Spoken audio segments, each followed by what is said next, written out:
This video is brought to you by Patreon provider Kyle. You gotta thank Patreon provider Kyle for this one, folks. A Romeo 4T has now crossed across my table.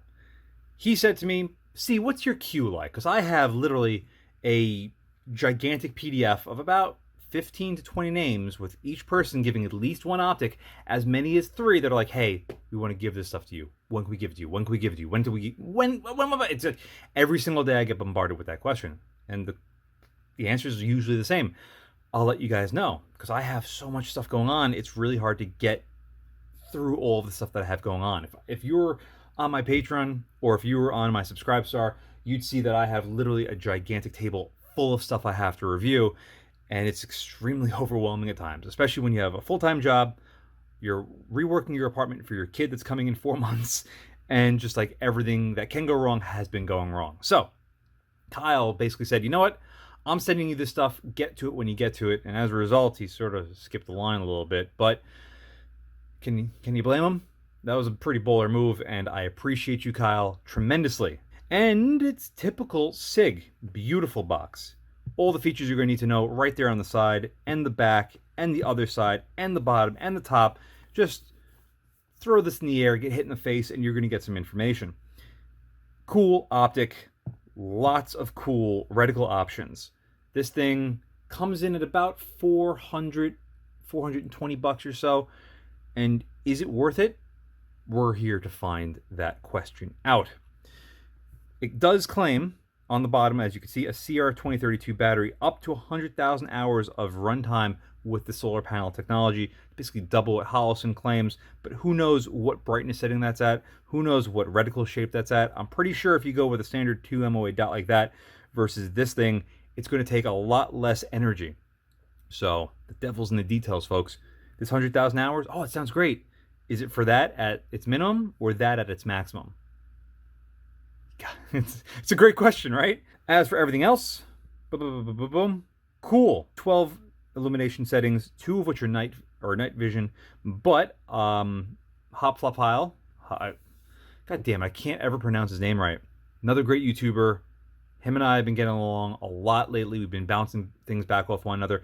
He says that this thing sucks for night vision. So, take that for what it's worth. He knows way more about night vision stuff than I ever will throughout my entire life. So if you're planning on running this thing with night vision, right off the bat, before we open up the box, there are better options for you. Opening up the box, you will see a beautiful little, owner's manual. It's not really beautiful, whatever. Silica gel, keep all the moisture out of the more important components. This little god damn it, I'm tired. Foam flap, and all of the goodies inside. Flipping through our little owner's manual, what can we pick up real quick? Key features, don't care about that. Give me all the stuff that I need to know. Boom. Using the controls, very simple. Mounting the sight, pretty damn simple. Tells you what the torque settings are. Half-inch, 130 inch-pounds. What? Oh, maximum torque for the torque screw on the riser is 15 inch-pounds. Maximum torque on the half-inch hex is 130 inch-pounds. These are usually like 50-ish, 50 to 60. They want you to more than double that? Holy cow. Click value is half MOA. Lifetime infinite warranty. And that's basically it. They really don't give you a whole lot of information. Anywho, let's pull this thing out. We have a low mount. We got bikini covers. We've got tools. We've got, looks like a kill flash. That's definitely some sort of cover. Probably screws that were in there. To get those out, let's see if we can give it a couple of love taps. It did not come out that easily. Let's see if we could remove the foam entirely. Not really. All right, so there's probably a kill flash in there. I don't want to scratch that. Kyle, sorry, but we got, a scope cap.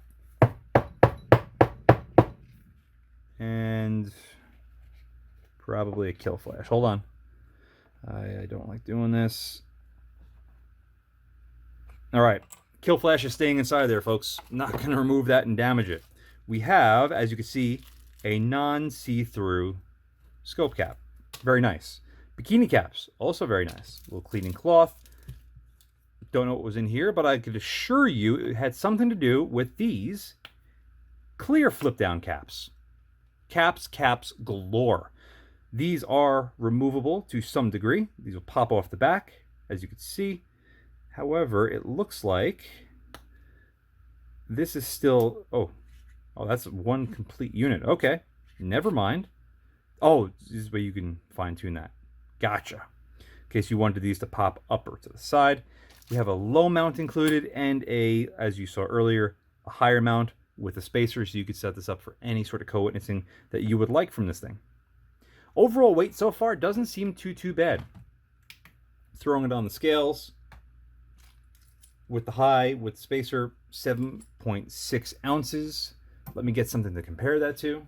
Hollow Sun 512 actually still comes in a little bit heavier. Look at that.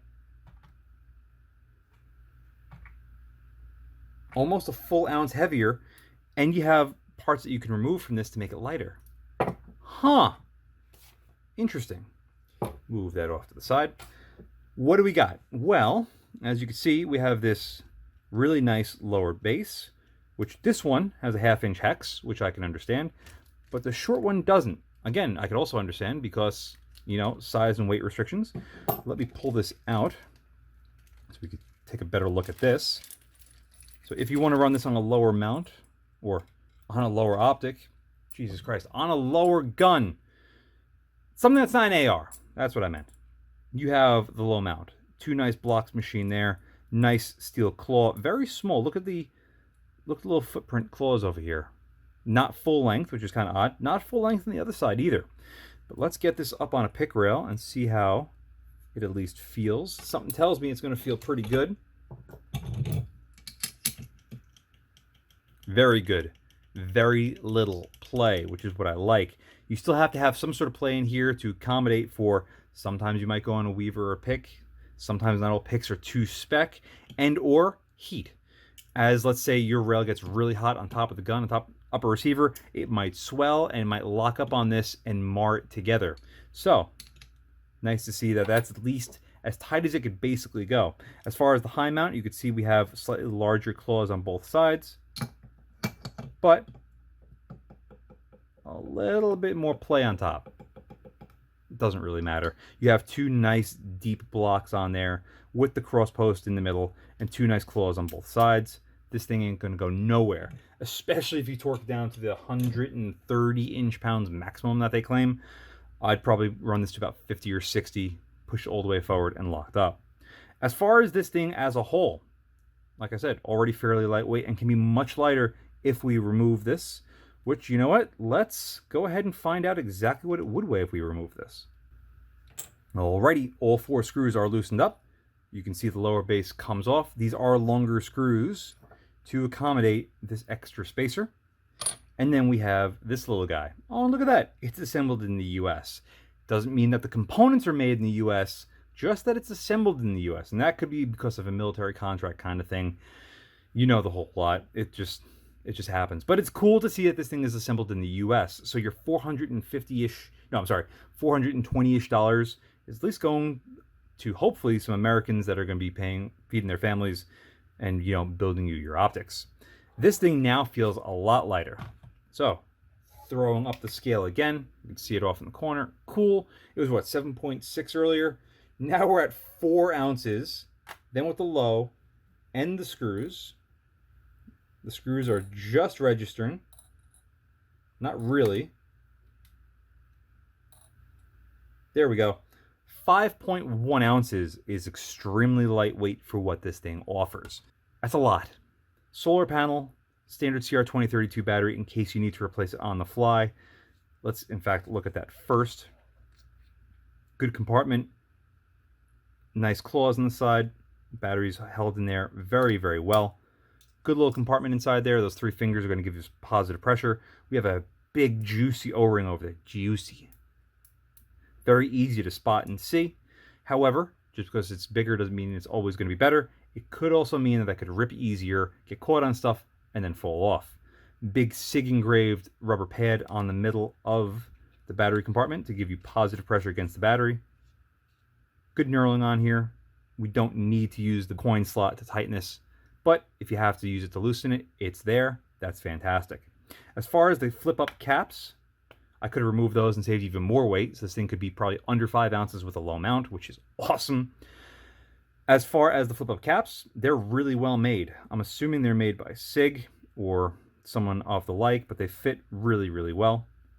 Positive click when you get them on there. But here's the thing, these windows are so small, you run the risk of dirtying them up with fingerprints like so. I always recommend keeping some sort of microfiber towel in all of your bags just in case. As you can see, you can clear them up quite well. But the whole point about having flip-up caps is so that if you dirty them, you can open them and look through the actual glass itself. You can see we have a little bit of tint and a little bit of shift going on, but not too bad. Emitter is very clearly right there. And, well, there's not much else to it.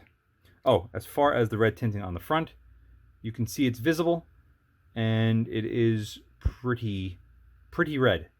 So it does look really cool, but we're going to find out later if we're going to have any feedback from that in brighter environments. As far as the elevation and windage controls, let's start with both of them because we kind of have to. Oddly enough, I don't know why. Actually, no, I don't know why they did this.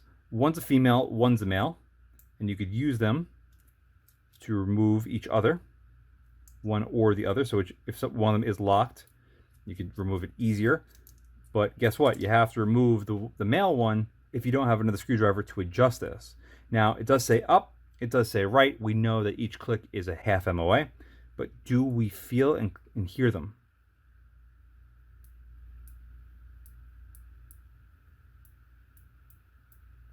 Very tight to turn, a little mushy on the feel, but a nice audible click, so you know when you make an adjustment. That was 5 clicks. We move that over, what would that be? 2.5 inches at 100 yards.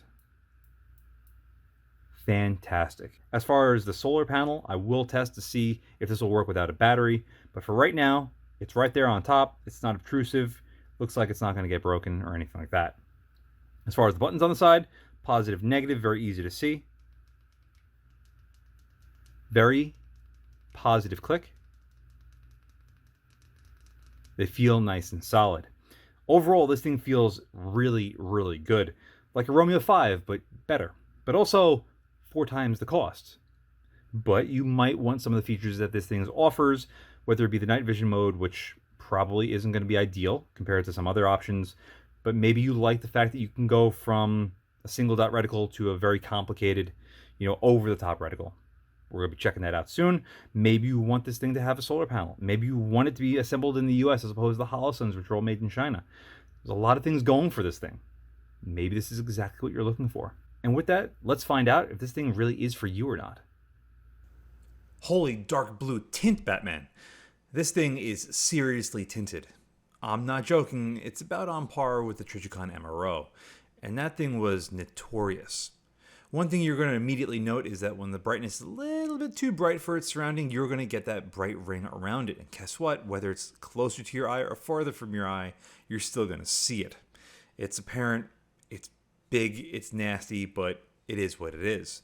Fortunately, when you have a better brightness scale for what the actual environment is, it's not so bad. Putting a magnifier behind it, the reticle does get a lot sharper and clearer to the eye. Without a magnifier, it gets a little fuzzy at times. Here at full brightness, you can see it definitely reflects back, and it's not ideal. Under normal circumstances, though, the reticle is nice, sharp, and clear. From there, we're going to start cycling through all the different reticle options. So we have the 2 MOA dot, the 2 MOA dot with the drops, then the 2 MOA dot with the circle, and then, of course, lastly, the big circle, the 2 MOA dot, and the drops. It's nice to see that the reticle at least remains sharp when magnified, unlike basically every single Holosun product I've ever looked through. Now, despite the fact that this glass is exceptionally tinted, at least the glass is pretty clear on it. Unfortunately, though, if you are planning on using this for its night vision mode, like I mentioned earlier, Hoplophile says this thing absolutely sucks under night vision. You just can't get the right brightness setting, and then the reticle just has a lot of grain and nastiness to it. And I think that's exactly where I'm going to end this unboxing, all 15 minutes of it. Kyle, thank you so much for making me have to review this fucking thing by sending it in and just saying, hey, go screw yourself. As always, I really appreciate that. And I really appreciate all of you for watching. Thank you all very much, and stay tuned for the full review coming soon. Take care. And a huge thank you to my Patreon providers and my Subscribe Stars subscribers. Without you, this truly wouldn't be possible. If you'd like to support my channel but don't want to join either of those, I completely understand. But you could still help by using my affiliate links in the description below, and or like, share, and subscribe as always. Again, thank you very much.